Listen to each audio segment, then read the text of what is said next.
These objects, so many times, have remained motionless, suspended in the air for up to 2 hours, hovering over the mountain, the peak of light, above the horizon for up to 20 minutes. Sometimes they move from one peak to another, very slowly, sometimes, however, incredibly quickly. Muchas veces lo hacen lentamente, lentamente, lentamente. Pero en muchas otras, su movimiento es rápido. Collis isn't the only one to have seen the UFOs. We've met so many people at Toposian who speak about them as natural things. Mysterious, certainly, but seen by many. A cathedral has been built above the Aztec pyramid, using the material from it as a testimony to one culture superimposed upon another. Creo que en sí, I think that what we call the UFO phenomenon today is what our fathers have always observed, a phenomenon which belongs to reality, which they've always looked at in a natural way, as something normal, without feeling chosen or anything else. They've known these happenings for centuries. Para ellos es algo ya familiar porque se ha visto durante muchísimos años, tal vez muchísimos siglos. The original tradition, Mayan or Aztec, talks of beings coming from the sky, looking like humans, but with extraordinary abilities and knowledge. For this reason, they were seen as gods, coming from other worlds or from other dimensions of reality. This doesn't mean godlike beings, creators of everything, but beings more involved than us, our bigger brothers. The numerous sightings of UFOs in relation to the total eclipse of the sun in 1991 are contained in the old Aztec prophecies. The Mexican journalist Jaime Mausman, one of the most thorough researchers of the phenomenon, talks about them. Here we see an Aztec pyramid which dominates the valley of Toposian. Jaime Mausman. Mexico seems to be a very magical country with magical traditions, old legends, and there are many predictions, prophecies. There are prophecies from the 9th century. That's more than 1,000 years ago. And this prophecy said that we should have big disasters, natural disasters, big confrontations, probably war. They said that the big lords would fall to give new space for the new lords, the new bosses, let's say. And they also said this was the time of the meeting with the masters of the stars. There is another prophecy. This is an Aztec prophecy connected to the eclipse. This eclipse is part of the legend of the eclipses, and this is the sixth sun. And they said that in the era of the sixth sun, everything that was hidden and buried would be discovered, that the truth would be the seed of life and would be the sons of the sixth sun, or sons, those who would travel through the stars. And this prophecy is more than 500 years old. It means that there is something magical connected to it. Probably it's from very old past. Probably all these prophecies were done by them to alert us of what was happening and coming. I am really convinced this is real. I am really convinced this is coming from out of space, because the tape, the recording that was made in Metepec by Sara Cuevas proves that there is an extraterrestrial there connected to a very important sighting.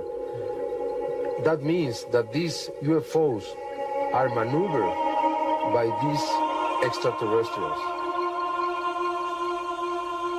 These are the pictures of the people from outer space, enhanced on the computer to make them more identifiable.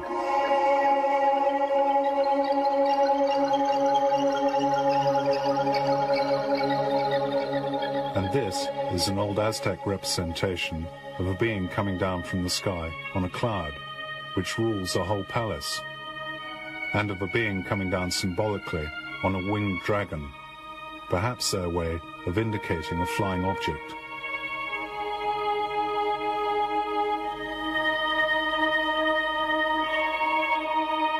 Are they visitors from space?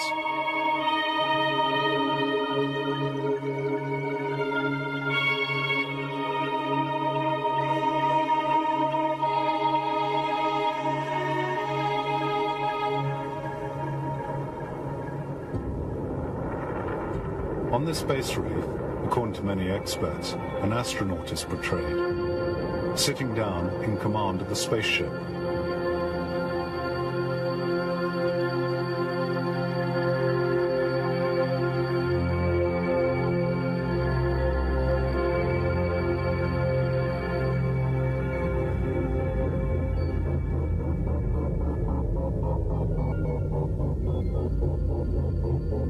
What can we say?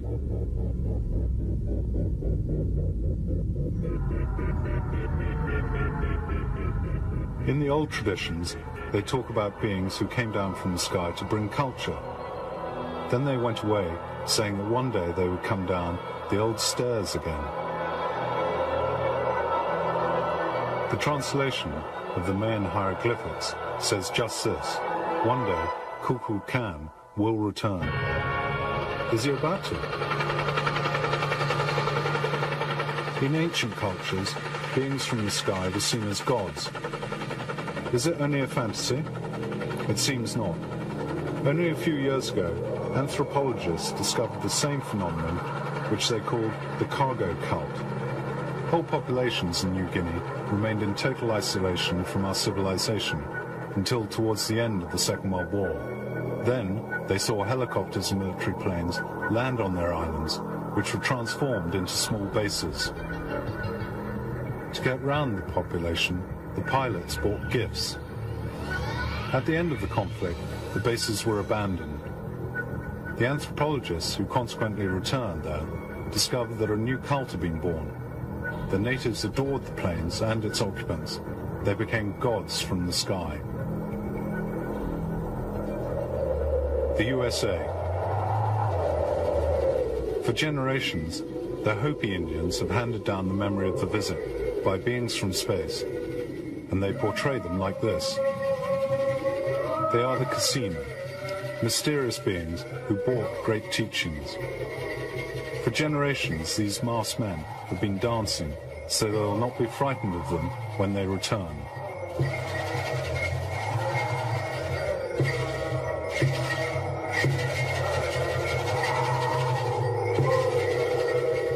The Casino descended from flying objects that the Hopi portray in these pictures.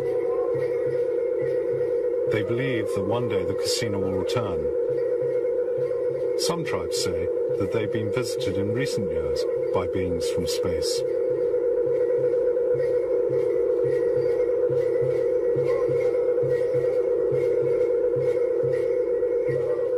The story of the Kajipo tribe in the Amazon hand down from father to son is the visit of a being from the sky, completely open and friendly, who didn't drink or eat.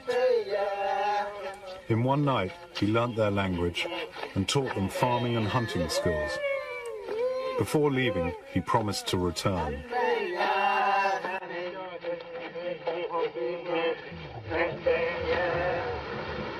Africa, Mali country of the Dogon, 1946.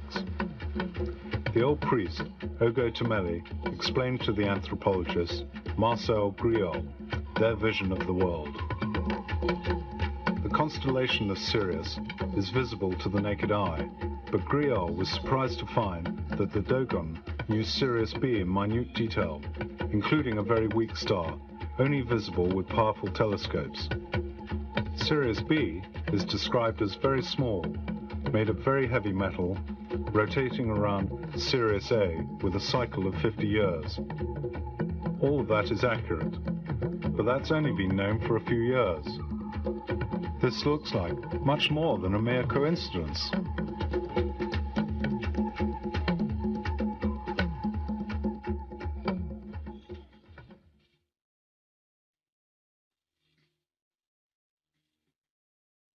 The Dogons say that all has been taught to them by the Neuromo, who came from the stars on an arc, red as fire, but which became white when it landed.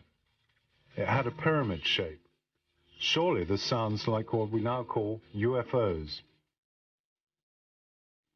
The Dogon, in their feasts, remember the Neuromo as carriers of great wisdom. Even the Dogon say the Neuromo will return. But the UFO phenomenon seems to be present even in the distant past. These are some of the carvings discovered in the country's caves, almost living testimonies from thousands of years ago. Iraq. According to some experts, we can find very detailed information on UFOs and aliens in the old Sumerian culture, now considered to be the cradle of our civilization. The people then had extraordinary astronomical knowledge. Zachariah Sitchin. If somebody says, where did you get the idea? I say, I read the Sumerian tablets, and that's what they say. They said that our solar system is made up of 12 members. And this is stated in the Sumerian text over and over and over again, not one time. And they say there is the sun, which is in the center, not like the Greeks or others thought that the earth is in the center, the sun. There's the moon, which they gave reasons why they considered it a member by its own. And 10, not 9, but 10 planets. Therefore, I'm very happy that when today astronomers look for this planet, they call it Planet X. They mean maybe the unknown planet, but it's also the 10th planet. They called it Nibiru, which means planet of the crossing, and the ancient symbol was the cross, not from Christian times, but from 6,000 years ago. And they say that this planet, the 12th member of our solar system, has a very large orbit of 3,600 years, and every 3,600 years it comes between Mars and Jupiter close to us. And it is then, they said, that people that look like us, not with little horns or green, people that look like us started to come between their planet and Earth about 450,000 years ago. Why do they look like us? We look like them. Because if you know the Bible, which is based on the Sumerian tales, at some point they engaged in genetic engineering and mixed their genes with the genes of Homo erectus. We can use various scientific terms, but let's say with early hominids to bring about Homo sapiens, us.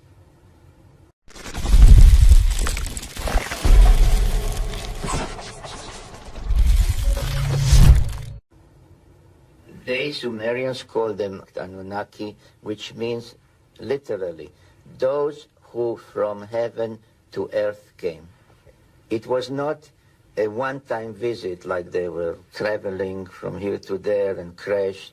They came and went every 3,600 years. And the original reason was to find gold. Not for jewelry, not for coins, but to survive on their planet.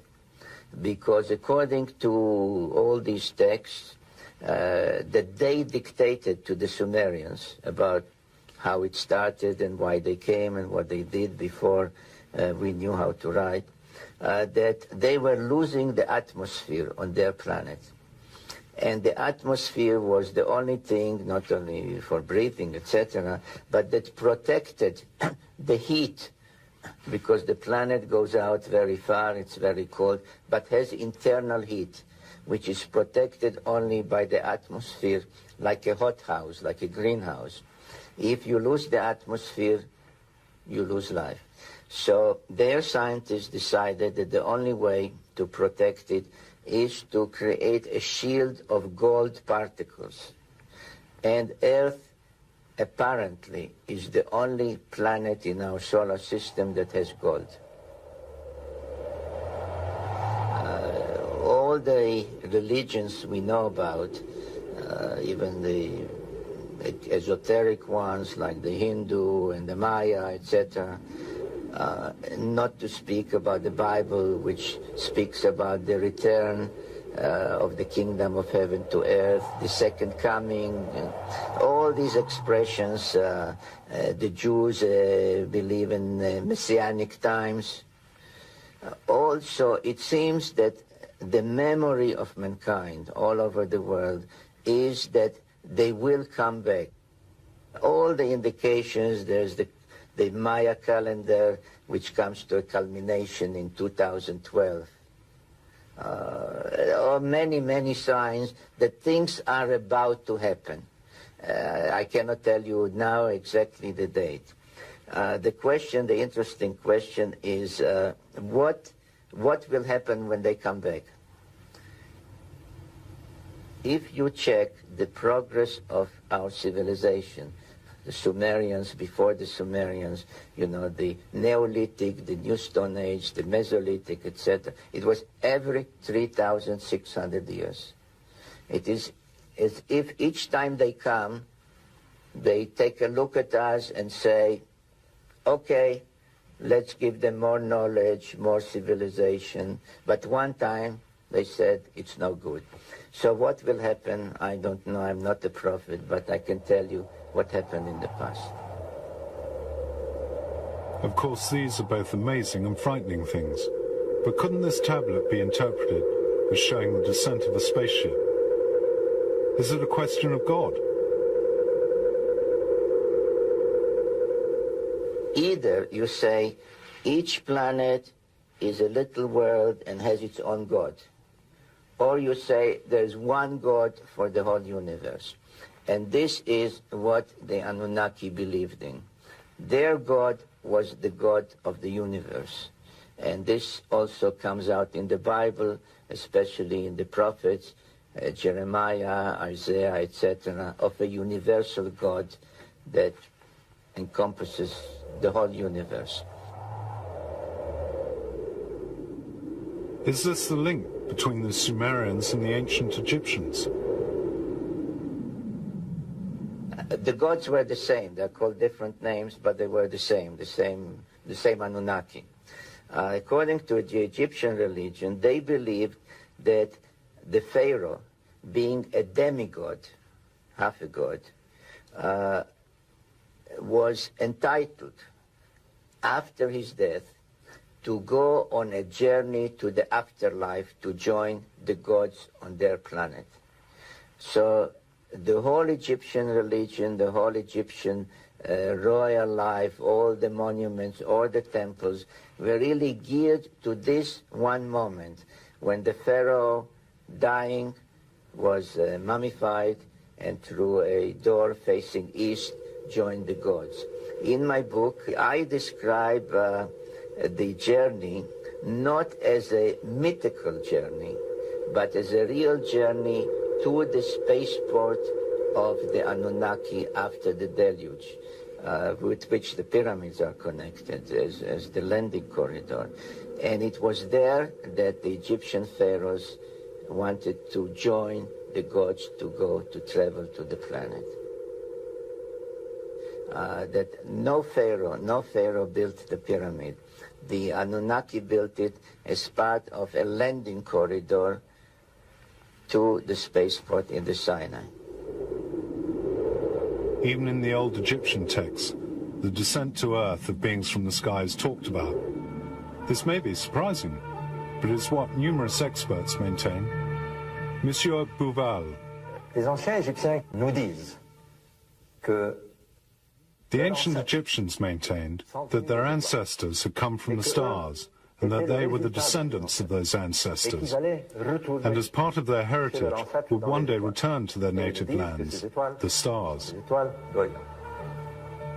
They said that those stars were in the Orion constellation. From my studies, it seems that the disposition of the pyramids corresponds to the position of the Orion constellation, as it would have been many years ago. I calculated that it goes back to 105,000 BC. Parce que si c'est exact, ces gens nous disent Perhaps it was then that something extraordinary happened, which was necessary to record in such a majestic way. Reading the hieroglyphics, there's no doubt in my mind that the beings from the stars reached them at that time. The ancient Egyptians knew astronomy, geometry, construction, etc. It's probable that this knowledge was given to them by those visitors.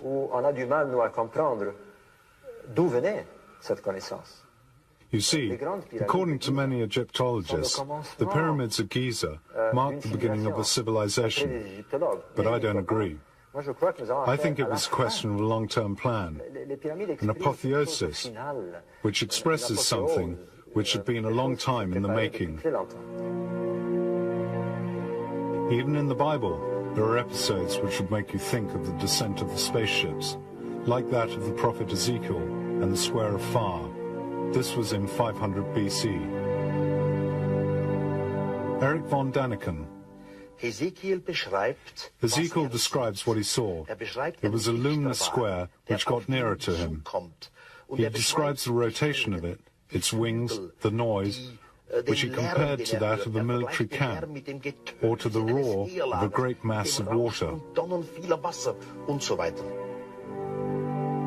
In the whole account by Ezekiel, at least in the Hebrew original, the word God is never mentioned. Ezekiel worked in the fields with others. Then he saw the Square of Fire coming down. They all threw themselves onto the ground, frightened. He then heard a voice, which in its own language told him not to be afraid, calling him Son of Man. Ezekiel was no longer afraid, and he looked at the square and described it as splendid. On the top, he sees something similar to a sparkling precious stone, inside which he saw a throne on which a man was seated. Und auf dem, was wie ein Thron aussah, saß etwas wie ein Mensch. On the basis of Ezekiel's descriptions, the NASA engineer Joseph Blumnich has constructed a series of model aircraft, and the engineer Hans Beer has made a model of the airport where Ezekiel's spaceship would have landed.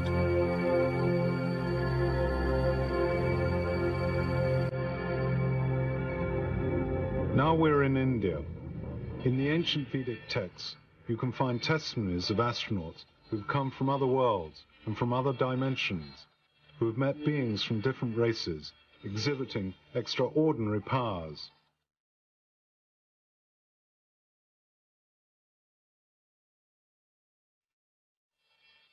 There are old texts which illustrate various types of spaceships and which explain their function. They are the Vijnana, which reminds us of what we call UFOs today. They have extraordinary flying capabilities and could disappear and reappear at speed.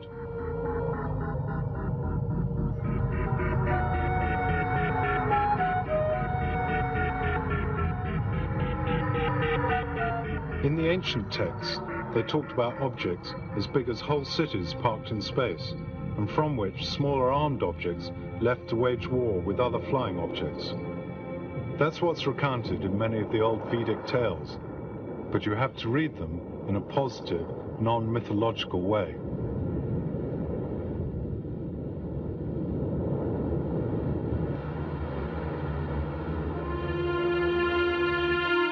This is Mr. Thompson.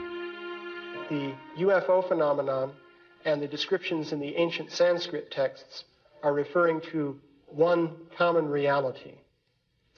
One can generalize this further and make a general cross-cultural study of reports from many different cultures of interaction with different kinds of beings who are endowed with what we would call paranormal or mystical powers. And you can see that the same features appear over and over again in these different accounts. So I'm interpreting this as evidence that these accounts refer to something actually real, that people from different cultures are describing the same sort of thing because they're interacting with an actual reality, as opposed to simply speculating or coming up with mere poetry. This monument is a Vimana. In the ancient texts, there is talk of abductions by aliens, a current theme today.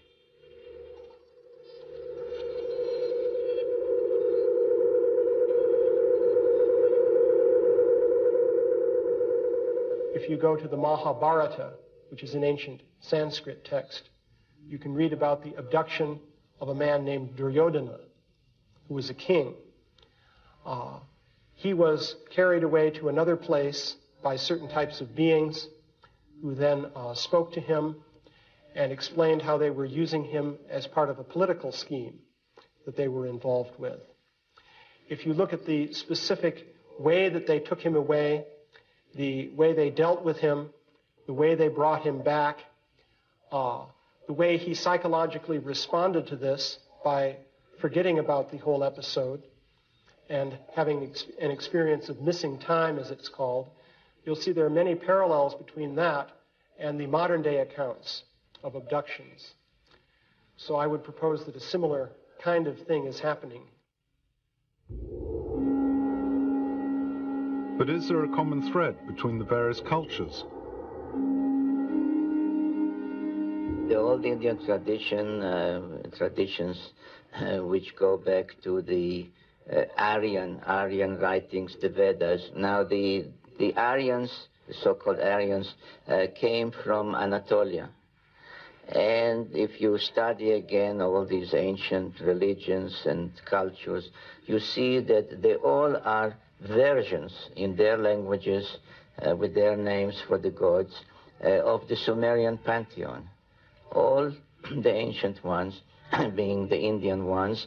So all the Vedic gods, the Aryan gods, you can shift to the Americas if you want. You know, in Mesoamerica, the Aztecs spoke of the chief god Quetzalcoatl.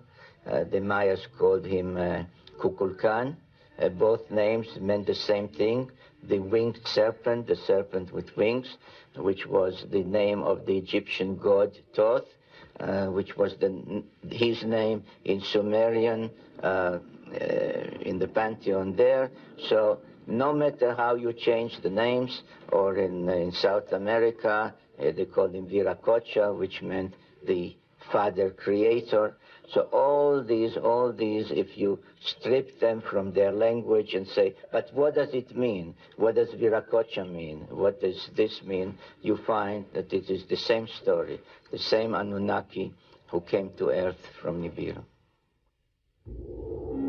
This thesis of Stitchin, with a common root for all these histories, is fascinating, even though it's been much discussed. UFO sightings are present in many cultures. In the Greek culture, they talk about luminous bodies seen in the sky, the doxa. In the Roman era, Pliny, Seneca, and Tito Livio talk about the UFO phenomenon. In a book by Cinlio Osquente in the 3rd century AD, we read about flying burning shields, the clippi ardente.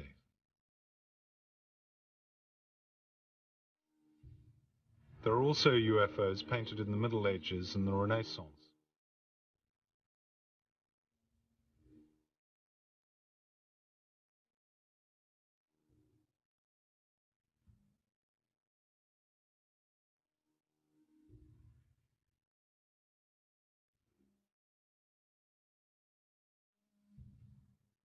This engraving of 1479 shows a flying object in rocket form.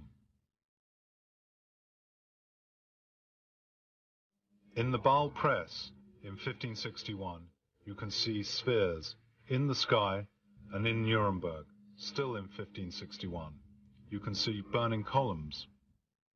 At the same time, 2 spheres were seen in the sky at Hamburg. In the USA, towards the end of the last century, there were sightings of airships and spaceships. In 1896, it was the turn of a flying saucer above San Francisco. In 1909, this strange flying machine was sighted.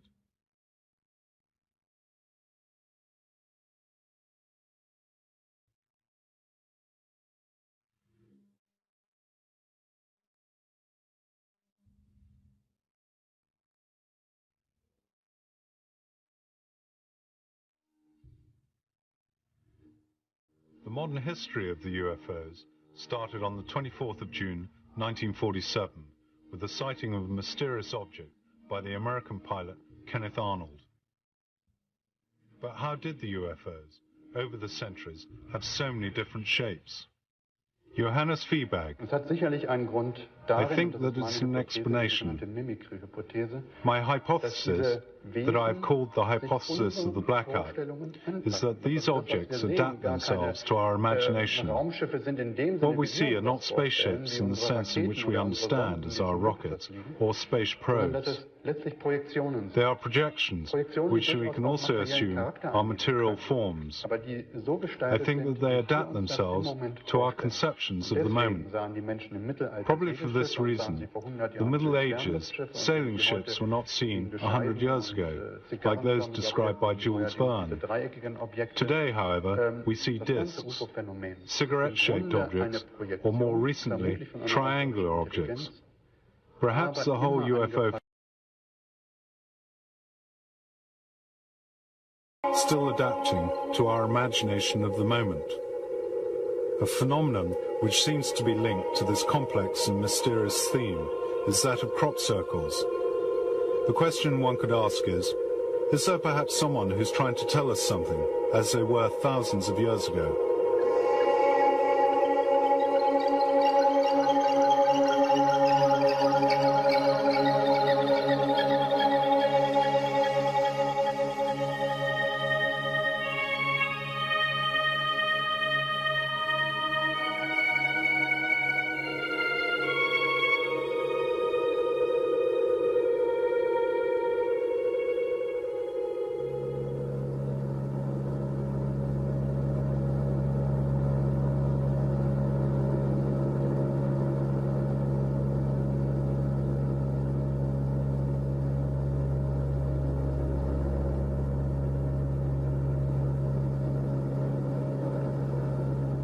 Since the 70s, in southern England, these strange designs have been observed, unexpectedly by night.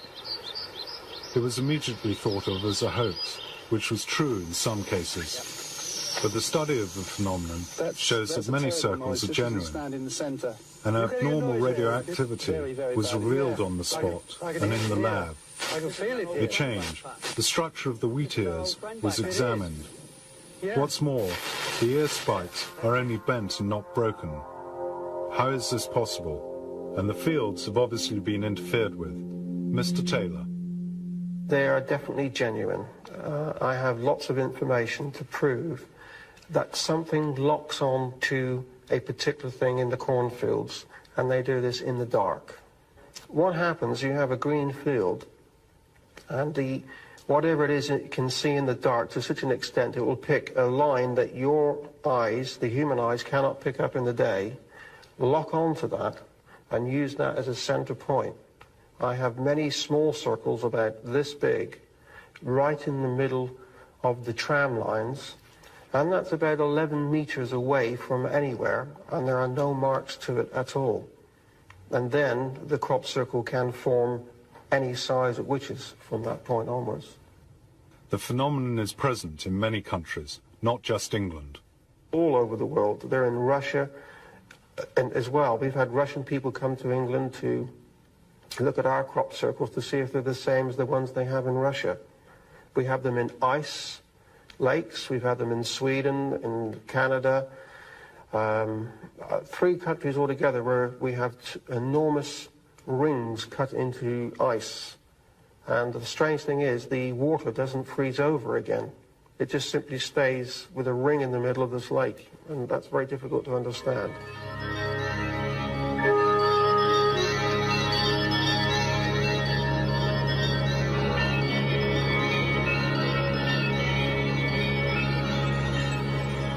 Colin Andrews.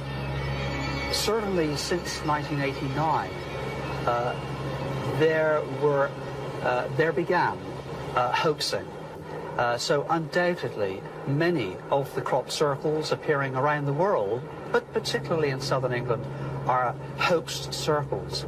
But for certain, there is a core phenomena, which is a very important phenomena. I have my own views on where I think perhaps the, shall we say, the crop circle maker is coming from. The crop circle phenomena has a complete and absolute parallel with that UFO situation. And therefore, I am left believing that after 12.5 years of looking at this scientifically as an engineer myself, that the phenomena has, for sure in my mind, an intelligent application.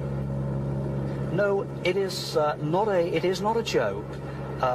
Even my colleague back in England, Nick Pope, working as the Air Secretariat at the Ministry of Defence in London, just recently was authorised to make a personal statement.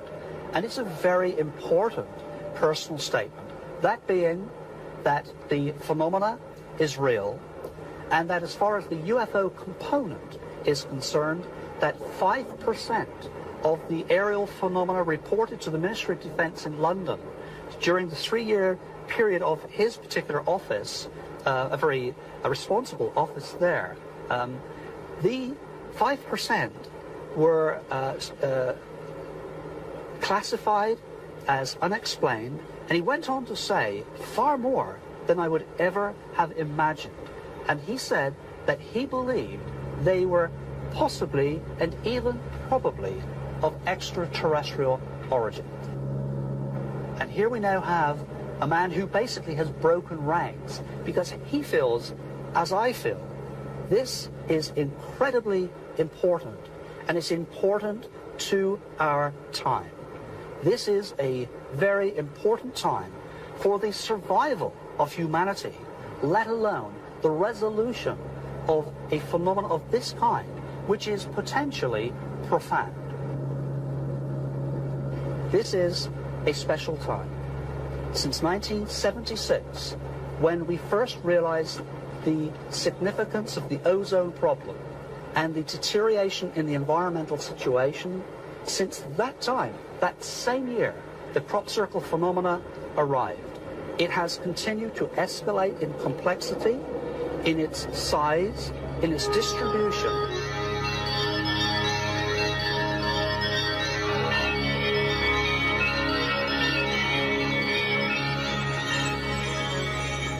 Native Americans can understand some of the crop science.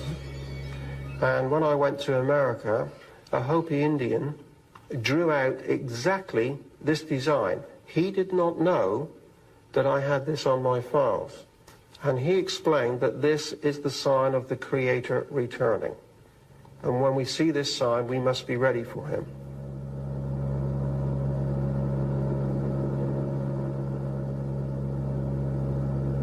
We have looked very closely at the building blocks of the crop circle phenomena, and they are identical to those patterns which we have seen in, from the Native Americans, in the Hopi Indians, the Dogon people, the Aborigines.